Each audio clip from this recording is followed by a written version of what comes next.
Taylor Swift is a link builder. There were rumors that she would get engaged. Our client said, let's give them a free wedding venue. And then we got them 50 links. That's digital PR. Managing multiple clients or large websites? Automate your SEO with Ali AI. Start your free trial now.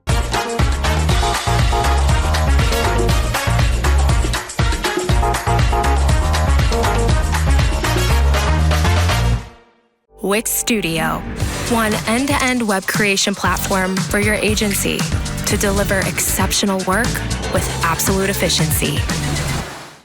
Hello, everyone. It may come as little to no surprise to you that podcast was Word of the Year in 2005. And in the nearly 2 decades since then, it's really begun to infiltrate culture in ways I don't think we've seen before. There are examples of TV shows being greenlit based off the fact that it was a podcast, a segment in a podcast. Homecoming was on Prime with Julia Roberts, which originally was a Gimlet Media series. And The Staircase, everyone's favorite podcast niche, which is true crime. And I came across it originally in a podcast series called Criminal. But they're definitely having a moment, and as Duncan mentioned, there's this incredible growth. And Only Murders in the Building is a really delightful TV program which makes podcast almost like a main character. It's what brings all the characters together, and it takes the tropes of podcasts to new heights. And it means that streaming services are bringing audiences back over to podcasts. And with that, we have projected 500 million podcast viewers worldwide, listeners and viewers. And Edison Research have said that 23 million people in the UK will be tuning into podcasts monthly, which is a big old number. That's a lot of people in the UK. So that might pique your interest. And it may be why your client or boss is asking you whether they should start a podcast or whether you should start a podcast. People listen to podcasts or watch them typically on their phones. In the majority of people, 80% of people nearly are watching them on their phones. And this to me is interesting because it means that in that classic battle that we have as individuals, but also as brands and advertisers and people creating content, where we are fighting for attention from engaged audiences, we're competing with this dual screening activity that we all do. You might get the TV up and then you might bash out an email on your laptop and quickly purchase something on your phone. But if your phone is occupied primarily, the audio and maybe the video, with something else, you're much less likely to get caught up in these silly little videos we all love and can't seem to put down. So this long-form audio and video content, to me, that seemed like an interesting stat for how people consume it. And this may resonate with you if you do listen to podcasts. A lot of people listen to podcasts in order to learn. You can learn from listening. Your brain is able to adapt those into observations, and you can apply that to the work that you do. And when we think about tasks stacking, it's also, there's also a battle for attention there that's different to this dual screening phenomenon. Task stacking, we might be commuting, or maybe you are going into an office where you're the only SEO there. Maybe you work from home. Maybe your marketing team's fully distributed. And it can be a great way to jumpstart a task or kickstart your day, to tune into a podcast that's relevant, that has some chit-chat, has some office chit-chat, replaces that for a lot of people.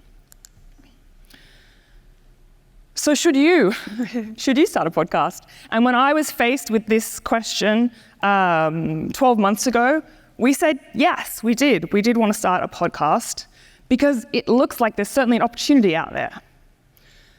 So I produced 21 episodes of MozPod. which we released on Spotify, Apple Podcasts, and YouTube with video. And based on this experience, I wanted to share with you all today how we planned and recorded and released this content. And then hopefully that will provide you with a good understanding of whether that is an opportunity for you, if you do want to do it, how you're going to do it, what it's going to look like, and how you can grow your audience. We genuinely felt, I sat down with Chimameje, who is my host of the podcast and co-conspirator in all of this, and we genuinely felt like we could tell interesting stories, which I think is the core of podcasts. We also thought that we could reach a new audience and we could reintroduce the Moz tools. So people might be familiar with us through our content, but maybe not as familiar with our tools as they once were. So we brought on some guests like Catherine Lutz, who talked about how SEO helped them fool the world with the fake Crocodile Dundee advert, and Luke Carthy, who shared his insights into growing an SEO consultancy. But there are podcasts about everything. People will listen to podcasts about shipping containers and how bad Berlin Airport is, which it really is, and it's a great podcast to listen to if you're transiting through there. But one of the things that I think stands out, which you can embed into a podcast regardless of its topic, especially an interview-style podcast, is productivity and stories and tips around productivity. And so that's one of the things that we did in our questions. We made sure to include two things which we felt would give people insights into the people as well as the strategies and tactics. And that's the hot take and the tiny pocket of joy, which were my two favorite segments. And when you think about content, we've talked about dual screening, but the reason we really wanted to try this long-form video and audio content is it's a way that you can bring audiences and collect them back around you as a channel or creator. And then you can snap that out, chop it up, and use it in the content that collects people around algorithms, the shorter content. And then we also wanted to reintroduce Moz. So people may be very familiar with Whiteboard Fridays. A lot of people tell us that they learned SEO from Moz. And so we can use the format of podcasts, which it lends itself to very well, and listeners are open to the idea of adverts in the content if it's not too much, if it's not overdone. So we placed 2 adverts, one 2/3 of the way through, to encourage people to try out our tools. And we also did the classic like and subscribe based on the platform we're releasing it on. And we put the link in the description. So there are our reasons why. You may have slightly different ones. You might want to build your thought leadership, you want to build your authority, but they're what we base that decision on. So once you know why, what is it going to look like? What is it going to sound like? What you do at this stage will help you maximize your reach. And then defining your core message, which I think is really critical. So podcasts typically were very audio-based. Now video is very important. Spotify and YouTube are the largest podcast platforms, with Spotify acquiring Anchor, and then YouTube changed Google Podcasts. They folded it into their YouTube Music to combat Spotify. But YouTube's actually the biggest podcast platform, which is why I don't think you can overlook video. 33% of listeners will consume podcasts on YouTube.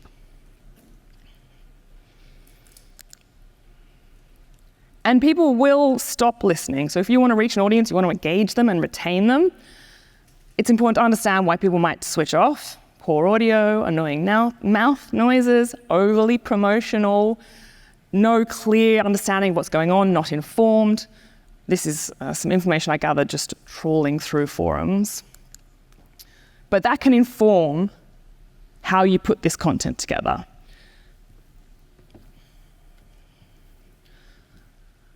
So what I'll do before I put together any video content, particularly because it's so labor intensive, is I will put together a reference pack. This is Eric Sue's Leveling Up podcast. I love the look of it. Take some screenshots. If you don't have any reference material, you can compile that in Canva with stock footage. I did this for MozCon.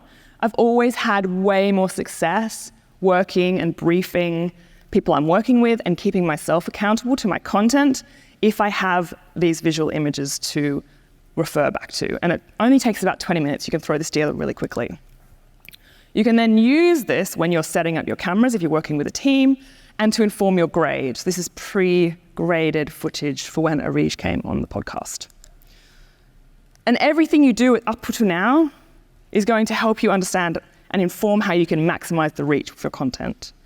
So filming the content in a particular way, we knew we wanted to get it into that vertical format, to get it back into that algorithmic content cycle. And spinning off content, especially long-form content, which takes time to put together, is going to give it that second life and that boost. So we put it on Instagram, we put it on YouTube Shorts. YouTube has a very special ability to pick stills of people with their eyes half closed. So I'm sorry about that. But then you can link this content back to the source material. So get those viewers to go back over to the long-form video. Defining your core message, I think, is really, really critical and something that you can look at if you're putting together any type of content, but particularly storytelling content. This is from Notting Hill, and I heard this on a podcast, but Richard Curtis films often have a line in them that defines what the film's about. It's almost what you took to the studio to pitch, what he took to the studio to pitch. And this is Julia Roberts. I'm just a girl standing in front of a boy, asking him to love her. And that's what the film is about, amongst all the other things.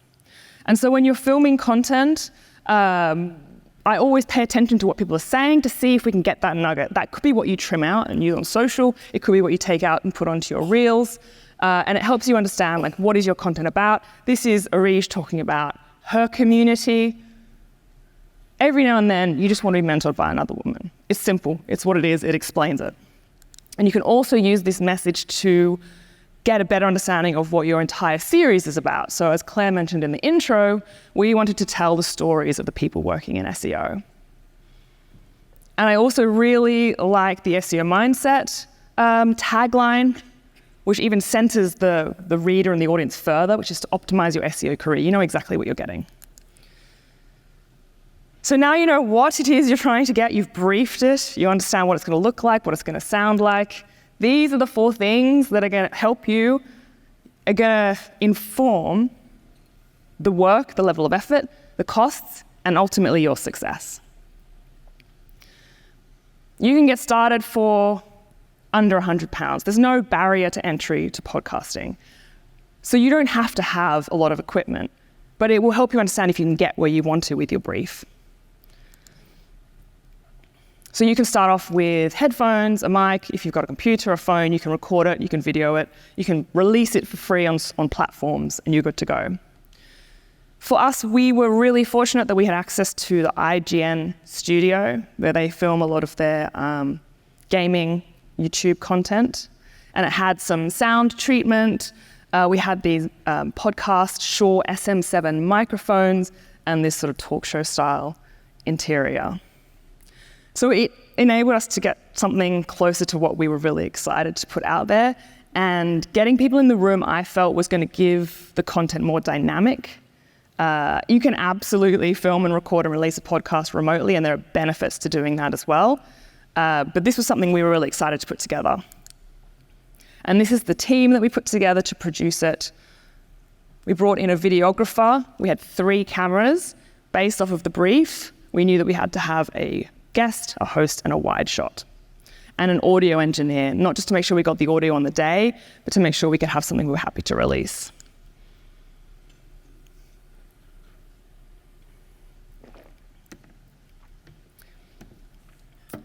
If you're thinking of putting together a podcast, you're being asked to, if you don't have a host in mind, it's going to be really hard to get something out there that you're happy with and that people are dedicated to contribute to. Having a host is really important because it also brings in the guests. So at Moz, we already have the platform. You don't need to start with a platform. You can grow it with a podcast and bring people in and learn from them.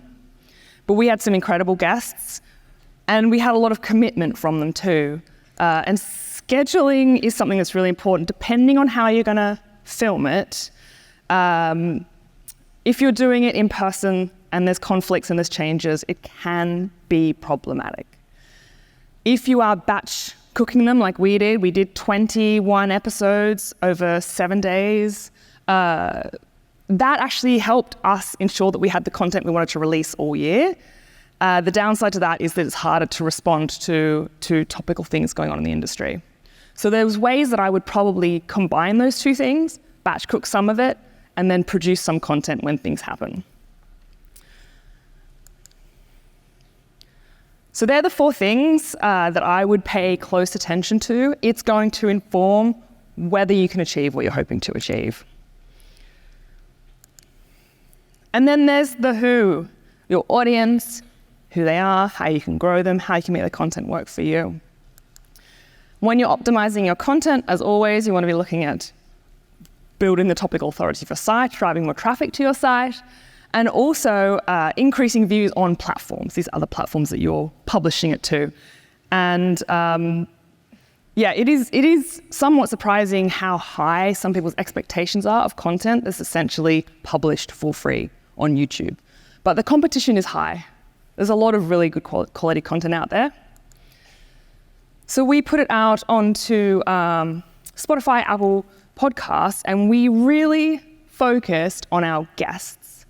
They were the people that we were sharing our platform with. They brought the stories. So each episode, we produced a unique thumbnail that we wanted to showcase and highlight the guests. We used their name in the titles, so when people are searching for their name, our content will show up.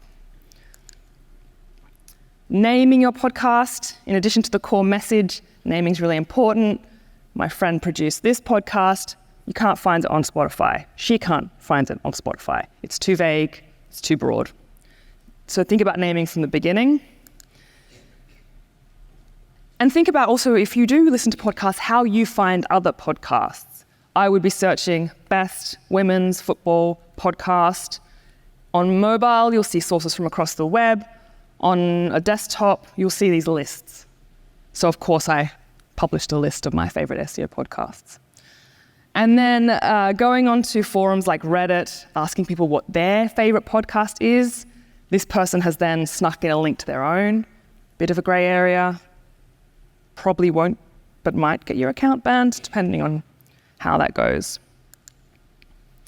For YouTube, I'm not going to go into it because it's a whole other area, but you want to be thinking about thumbnails, your timestamps for people who want to be clicking through and finding the segment they want to listen to.